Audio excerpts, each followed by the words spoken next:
Изкуството на стенописта е израз на най-възвишените човешки принципи и идеали, чрез които сплотява хората и повдига обществата по-високо в морално, интелектуално и духовно отношение.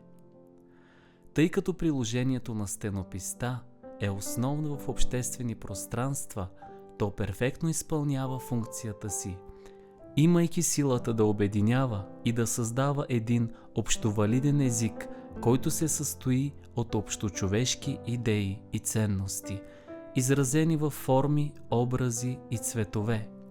Стенописта със своите мащабни размери оказва внушително влияние в съзнанието на зрителя.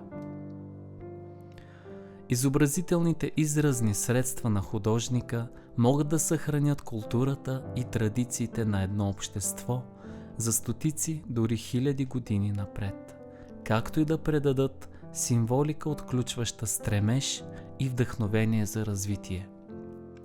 Изкуството на стенописта може да събуди у зрителя най-съкровенни мисли и възвишени чувства, които да го доведат до нови вътрешни търсения и прозрения. Ролята на стенописта в културния живот на човека е съществена. За мен стенописта е съкровенно изкуство на обединението в един всеобщ стремеж към истинското добро.